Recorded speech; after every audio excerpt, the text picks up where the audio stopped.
Many people around the world dream of returning to the home of their ancestors, the British Isles. At the age of 45, I fulfilled a lifelong ambition and bought my dream home in the Scottish Highlands. My name's Jason, and I live in the far north of Scotland. This is my story. Welcome to the American Highlander.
Good morning from the Scottish Highlands. It's another absolutely perfect day today, about 12 degrees. And today is the autumn equinox. Today we transition from summer to fall. And you can feel it. You can really feel it in the air. There's a cool crispness to the air that's incredibly refreshing. And the foliage, there's more leaves that are on the ground now, and the leaves that are still on the trees are just starting to change color. So it's going to be really magical here. And you might be wondering, is this a good time of year to visit Scotland? And the answer is yes, absolutely. Think it through. Kids are back at school now, and there aren't nearly as many people traveling here on holiday as there are during the summer months. So the NC500 is a lot quieter. And midge season is basically done at this point. I mean, there are no midges, no clegs. Like, it's really nice to be able to walk outside without being in fear of your mortal existence and getting eaten alive. So, needless to say, this is a brilliant time to be here. I mean, come on, autumn in the Highlands, need I say more? And I bring all this up because there's a question that's been in the back of my mind for a while, and I wanted to kind of explore it in this episode. this is a fairly new channel, but every now and then I do actually get recognized on the street, which is a little weird. I'm not doing this to be famous. I'm a little too old and a little too fat to be an influencer. But you know, it's fun if somebody recognizes me on the street. And you know, if you happen to be up here and you see me, by all means, come on up and say hi. It's fun. It's fun chatting with you. And this gentleman, I was down in Golspie. I was doing some filming there. This gentleman lived in Carlisle, I believe, and came up to Scotland quite a lot on holiday. But he always did the West Coast. And he told me this was his first time really exploring the East Coast and taking his time with it. And then I remember that most people, when they do the NC500 up here, they typically start on the East Coast. They do it anti-clockwise, and they finish up over on the west side. And granted, the West Coast, the Northwest, the scenery is beyond belief. I mean, it's the windward side of Scotland, so it's very rugged, very eroded, very dramatic. I mean, look at the footage from last week's episode that we shot up at Ardvreck Castle.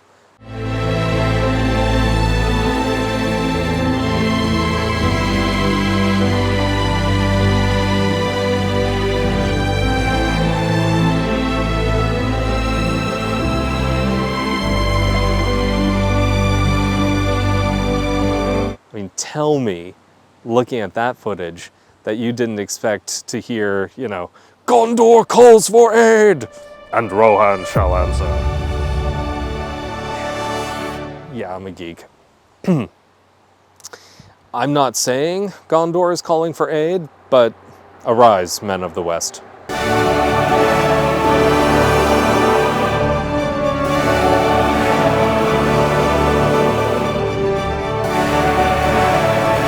Anyway, I'm such a nerd. So I bring all this up because the East Coast, the leeward side of Scotland, I think it's overlooked a little bit, particularly up here in the far north. I mean, it's sunnier, it's drier, there's tons of amenities. I mean, first off, if you love golf, the golf course is nearby in Dornoch, Golspie. I mean, they're fantastic. And if you're into beaches, the beaches on the east side don't get nearly as much publicity as those on the west coast or even the north shore, but they're really, really beautiful. I mean, Embo Beach, or Palm Beach in front of Loch Fleet, or Brora Beach. I mean, these are linear miles of golden sand beach that you have basically completely to yourself. So this episode, I'm doing all the sightseeing on the east side of Sutherland and Caithness, because I really want to call your attention to a part of the far north that I think gets overlooked a little bit. I think it plays second fiddle unnecessarily. And that's nothing against any other part of the Highlands. All of the Highlands are beautiful. All of Scotland is beautiful. But this area, I really want to encourage you to spend more time exploring this area. Get off the NC500. See what it has to offer. Because there really is a lot up here. So, we've got a lot of sightseeing planned for today's episode, and it's a beautiful start to autumn.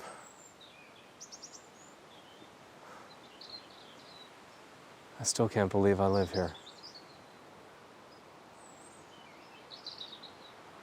My God.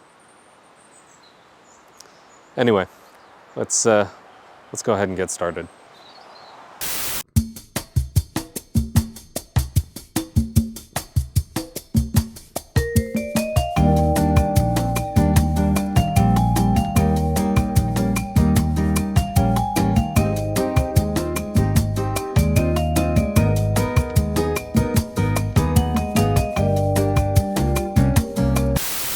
So today we're driving up to the town of Wick in Caithness. This is the northeastern corner of mainland Great Britain. That's the North Sea behind me. The A9 and the A99, this drive up the northeastern coast of Scotland, if you're going up to Wick and Thurso, it's absolutely brilliant. If you're a driving enthusiast, it's a wonderful experience. Now, a couple of things to keep in mind. One is, obviously at the height of tourism season, you're gonna have more traffic, more caravans on the road, so something to be mindful of. And also, if the weather's inclement, it can get pretty hairy up here sometimes, especially in the winter. So, you gotta make sure you're awake if you're gonna do this drive. But it is so rewarding. This actually reminds me a lot of driving Highway 1, the Pacific Coast Highway, when I grew up in Northern California. I used to love driving the California coast along Half Moon Bay, and this is very, very similar. Let's go for a drive.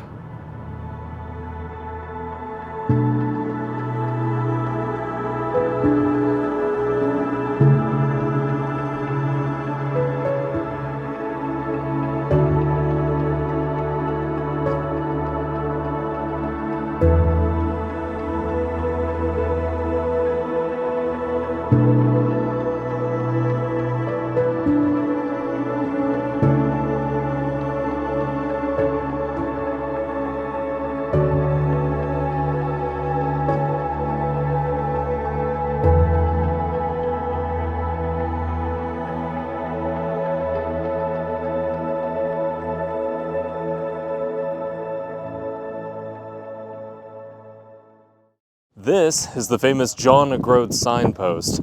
It's actually not the northernmost point in Great Britain. That's a few miles that way over in Dunnet Head.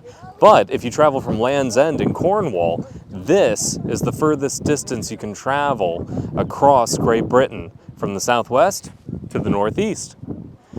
From here, Orkney is very close by. You can see it right over there. It's so close it feels like you could touch it. Come on, let's take a look around.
You know, a lot of people fantasize about starting over, building a new life. I'm not saying it's easy, but if you've gotten to a place in life where it feels like the right thing to do in your heart, then listen to your heart. It might take you moving to another city, another country, halfway across the world. Whatever it takes, I promise you, it's worth it. Hey, something I wanted to talk about, it's been on my mind for a little bit, and I know it could sound a bit harsh, like tough love, but I promise you, it's words of encouragement. When I was younger, there was a proverb that really stuck with me. God helps those who help themselves first. And that doesn't mean that you should be a selfish jerk or anything like that. What it means is, if you want to get somewhere, anywhere, you have to put in the work. And I bring this up because if you're anything like me, you battle catastrophic depression, and you have demons that shout at you every day. And you have two choices.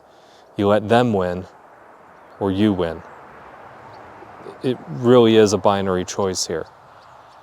And I bring this up because self-harm is the leading cause of death for people under the age of 35 in the US and the UK. And for men under the age of 50, again, it's self-harm. This means that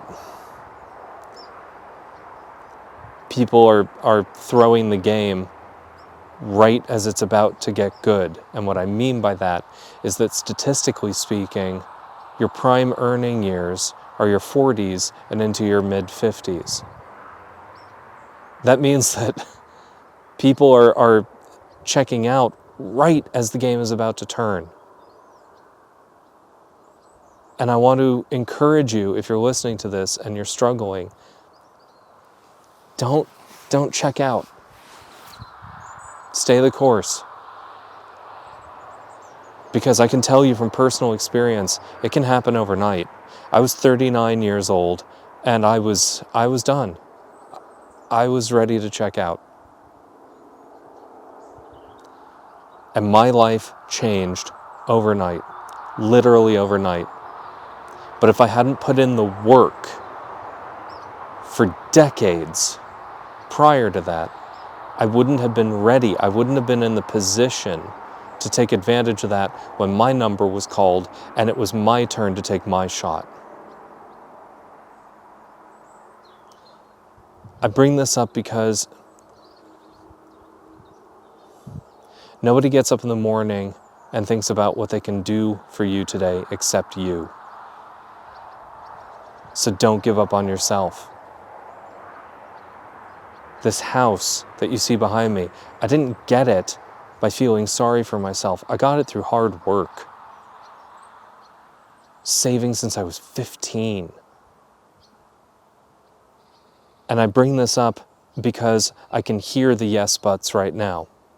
Yes, but I'm Generation X, and therefore I had it easier than Millennials and Gen Z because they're younger.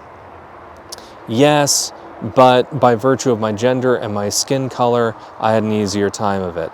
Yes, but house prices today are so unaffordable compared to stagnant wages. And you know what? You're right. All of it, every talking point, you're 100% right. Now what? Now what? I agree with you on all of that. So what are you going to do about it? Because you've got two choices. Choice number one is you surrender to self-pity. Well, you know where that road is going to lead. Step two is you don't go down that road. Instead, you point to a spot on the horizon and you say, I'm going to go there no matter what. And if you're willing to put in the work, you just might get there. And I am not saying it's easy. And I am not invalidating any trauma that you might have been through. When I was a kid, I watched my dad beat my mom unconscious and break her bones right in front of me. When I was a kid, he grabbed me by the hair and threw me head first into a wall and did things to me that... Anyway. You very likely have been through worse. Maybe your life story is like mine and you've been cheated on, lied to, dumped, fired by people who weren't worthy to hold your jockstrap. This is par for the course, especially in the first half of your life. My point is, don't let them win. If you stay true to what you visualized that you want for yourself, and you're willing to sacrifice and live beneath your means and put in the work, you just might get there. And when you do, it's a feeling so profound.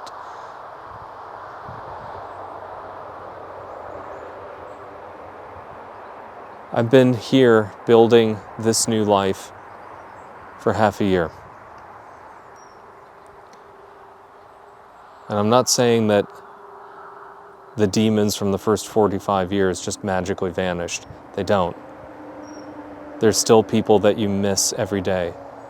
There's still regrets that you have to live with every day. There are still temptations that you have to deal with every day. But it gets easier. Life becomes worth it. Stay the course. Don't check out early. Don't throw the game. If you stay the course, you might just end up in some place really amazing. Trust me on that. Wherever you are in the world, whatever you're going through, stay the course. And I'll see you on the other side.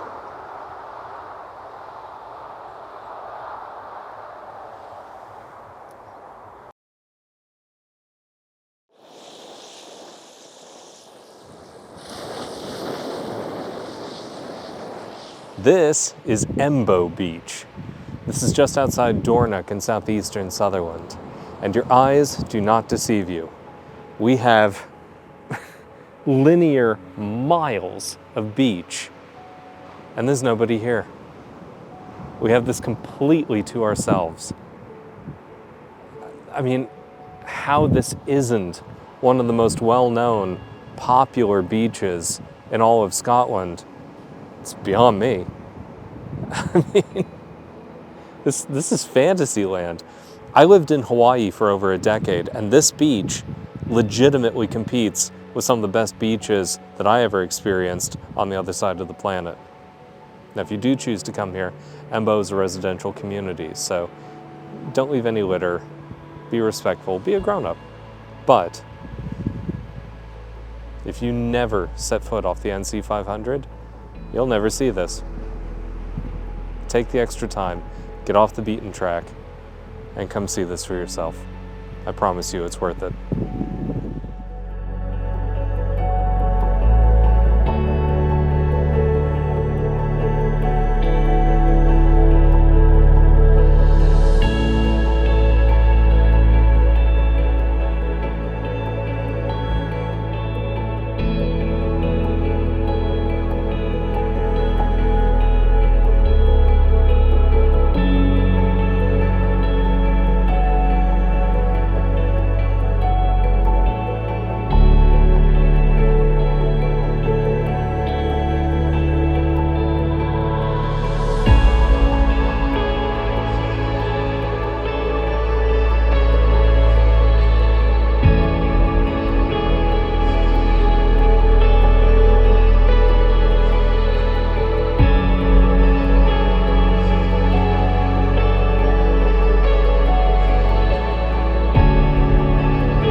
Yesterday is gone. Nothing you do, nothing you own, will ever bring it back. All that matters is what you do with whatever time you have left. Make each day count.